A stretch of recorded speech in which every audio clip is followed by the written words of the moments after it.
From the Vault is sponsored by Vita Coffee and Wine Bar in downtown Sandusky, where the elite meet to eat. Visit us in person or on the web at vitasandusky.com.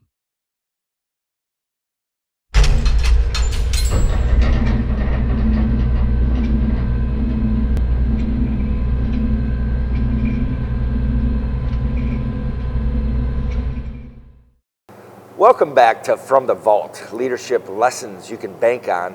I'm Paul Ward. I'm with my friend Tony Legando, who's been a lifelong educator, really, and a football coach, an author, a speaker.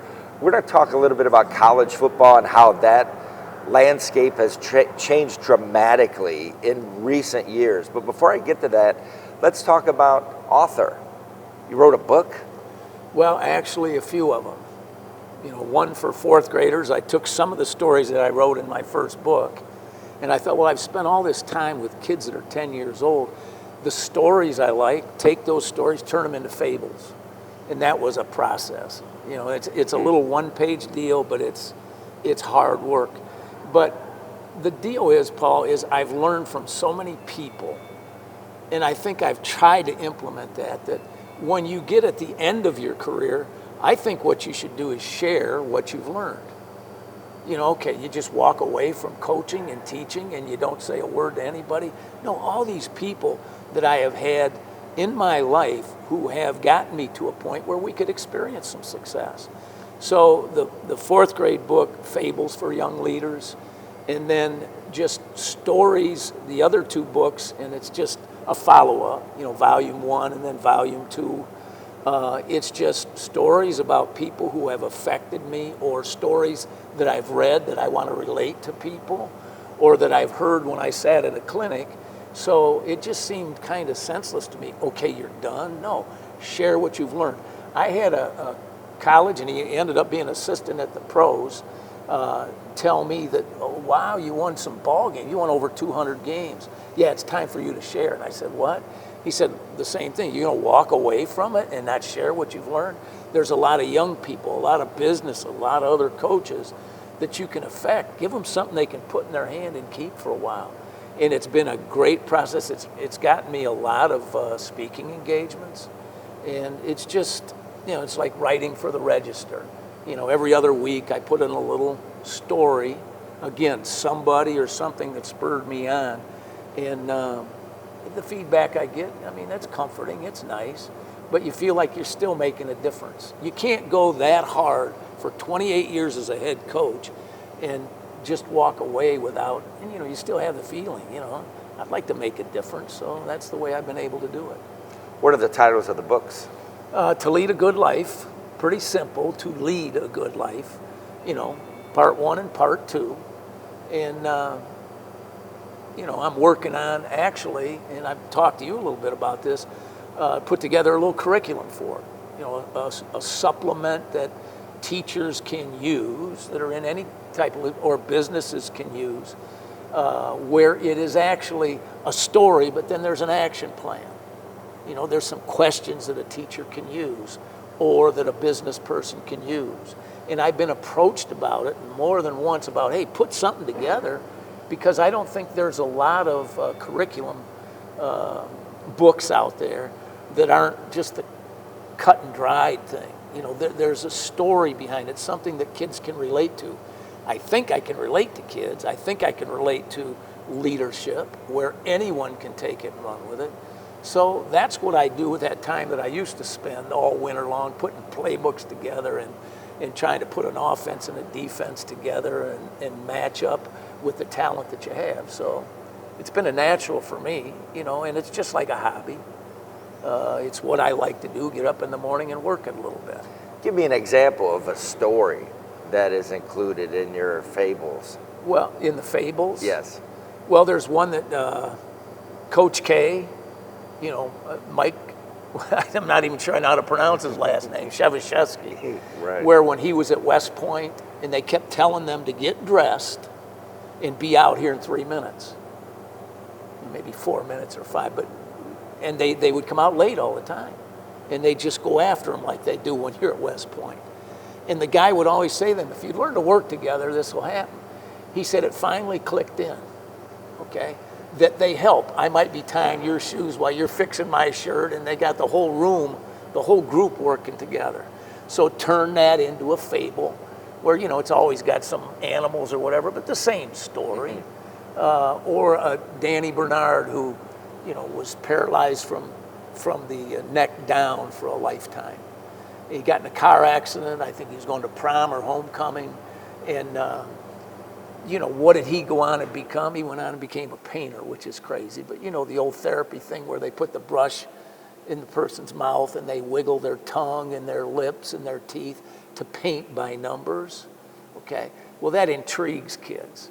And then to put it into a fable where that story relates to them. And what I noticed, Paul, early on, is kids are just enamored by fables. The first sentence, they're gone.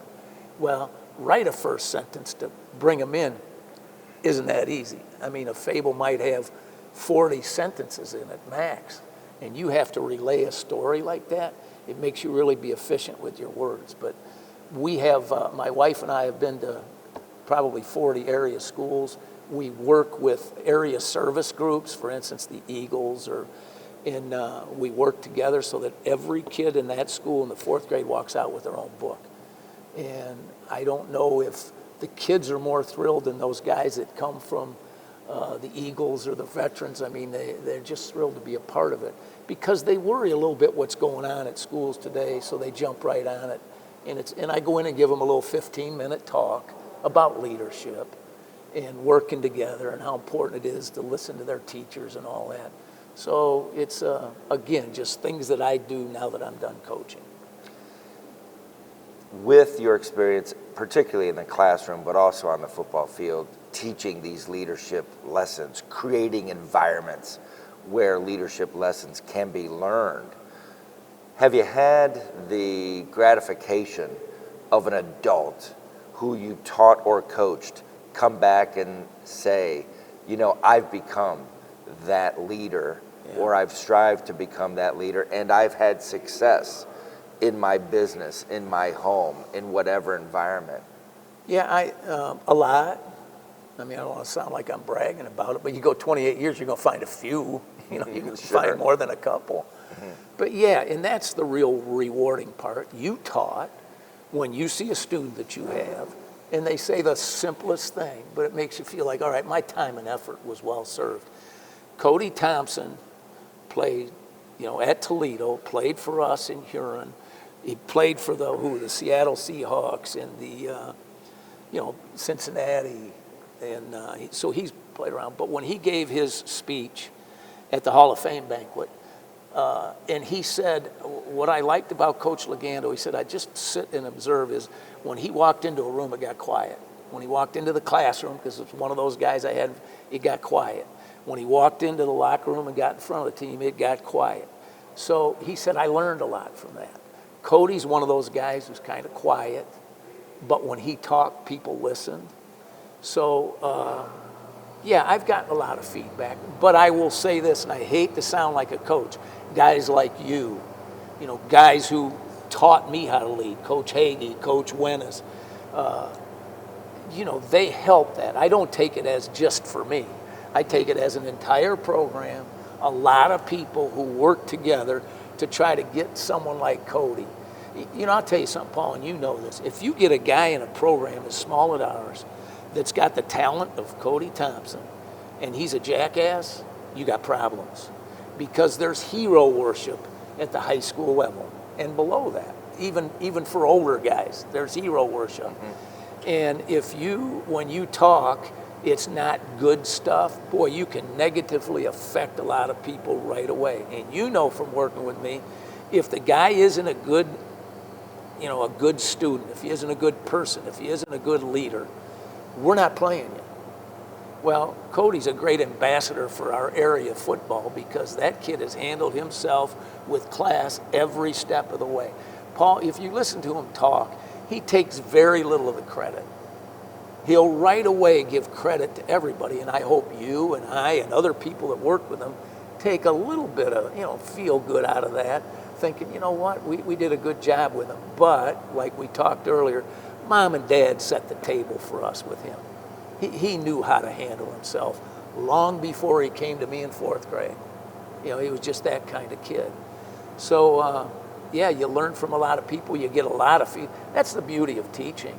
If you're in business, you might not get that feedback. You know, you're not going to get as much as we do.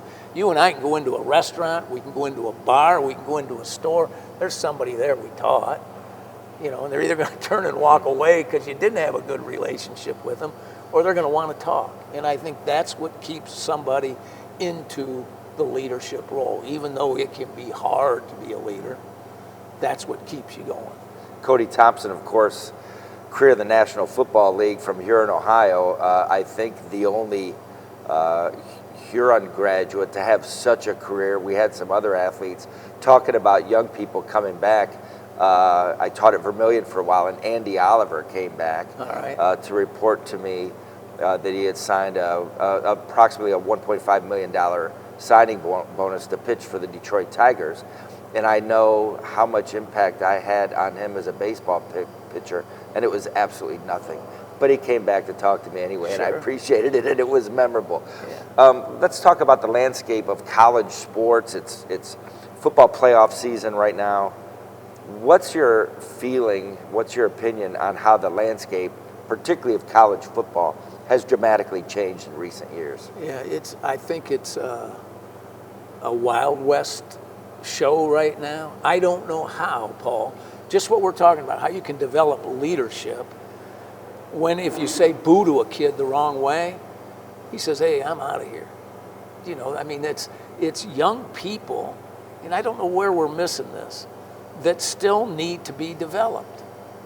And they bounce around if you look at them cross-eyed, or if, you know, when you weren't starting in Huron football one day, or at Heidelberg, and you know, you could have sat around and pissed and moaned about it forever, but you probably went home and your dad probably told you, suck it up and go win that position.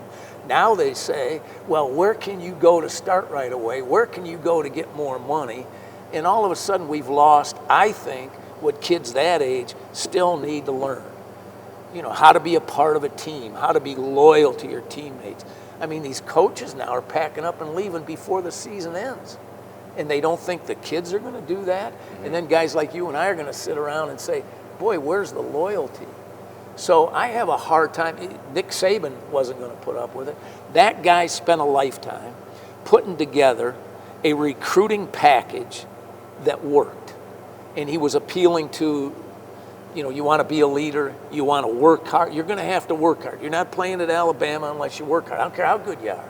He had his wife involved where he would invite them over and she would wine and dine them. And he says today, all they want to do is know, how much am I getting? Forget all the recruiting, just how much am I going to get? I'm sorry, I'd have a hard time dealing with that at my age. You know, you flash money in front of these kids that have no background at all in how to deal with money.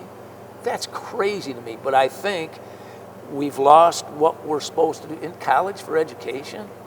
I don't know. Yeah, they should get some money. I mean, especially the kids that are coming from nothing. But I don't know that you give it to them physically right now. Maybe you put it in a trust, or maybe they can get at it when they're old enough to handle it. But I couldn't do it. I don't mean the knowledge part of it. I don't know that I have enough football knowledge to coach at that level. But it you know, wouldn't fit my shtick at all. That you got to bring guys in and pretend that you're building a program. Day from Ohio State, he's able to deal with it. He's figured it out. He's got a lot of money behind him. But if you listen to those kids talk, I mean, they're talking more about faith-based things and more about staying together. But I don't think there's a lot of coaches that can communicate like that. Like I said, I couldn't do it. Nick Saban didn't want anything to do with it. And I wonder about those old-time coaches. Who would stay with Woody Hayes kicking him in the ass every other play? I mean, tell me they wouldn't have the car running out back. Hey, Dad, I'm not sure you want to leave yet. So to me, it's crazy. It doesn't have. I don't think it's doing those kids any good. You could say they deserve it with the money their university makes. That doesn't mean they're able to handle it. So somehow it's got to be figured out to serve both purposes. Exactly, and that's why I'm somewhat conflicted in that it has become a business. And so why not have the players who could sustain an injury that ends their chances at the NFL have a little bit of a share of the millions upon millions or billions in profit? I get that. But I also fear that there's a trickle-down effect. The Ohio High School Athletic Association now allows, by court order, NIL. So this is no longer just about 21-year-olds. We have taught 17-year-olds a new word, and it, I think, is the worst word in the English language. You know what the word is? It's decommit. The word decommit. Yeah. It doesn't even make sense. Let's not say commit anymore then, because you can decommit. So it's a joke. What's your opinion about that? Well, how many pro ball players do we read about that end up with no money? They get $90 million in a lifetime, and they're broke because people feed off of them. They don't know how to handle their money. They're easy to persuade. So now you bring it down to the college level. Oh my gosh. I bet they got more aunts and uncles that are feeding off of them, along with other business people. Now take it down to the high school level. Paul, I know how crazy you could get when you were in high school. You know how crazy I could get in high school. You're going to give us like $1 million guarantee. All our friends would be dead too. You know what I mean? It's just not healthy. Yeah, they deserve some compensation. I used to think, well, isn't getting a free college education pretty good? I mean, that's pretty good compensation. And over the long haul, you having that degree and getting good jobs, that's a pretty good payday.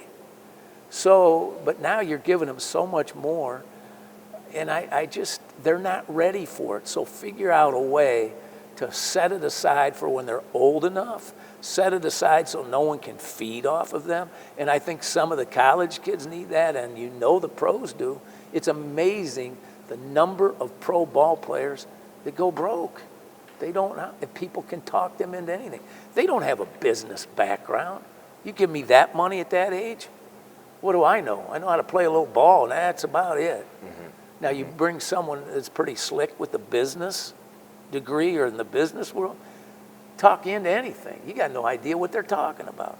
So something's got to be done. There's so much about it that I don't like, that there has to be some research or something done before you're handing them the money. That makes sense to you? I mean, basically, I think in a long-winded way, I said kind of what you said. It's the way I see it. Well, we have a problem, and that is that we're pretending that it's an educational environment, you know, an extension of a university, and it's not. We've created the equivalent of minor league baseball. And so I don't know why we're going to continue to pretend that it's a function of a university. I mean, it is, but it's a business. Well, look at, like I said, it's Wild West out there. And something negative, probably a lot of negative is going to happen before somebody says, hey, let's back it up.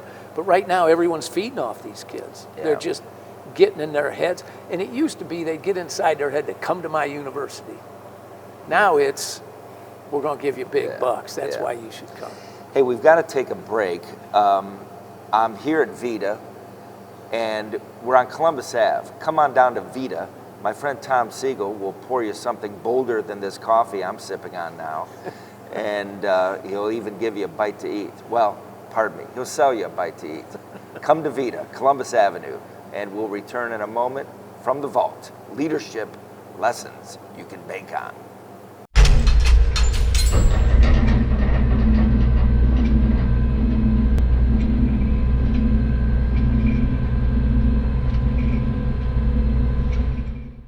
From the Vault is sponsored by Vita Coffee and Wine Bar in downtown Sandusky, where the elite meet to eat. Visit us in person or on the web at vitasandusky.com. From the Vault is produced by Lake Erie TV. Watch us, like us, and follow us at lakeerie.tv.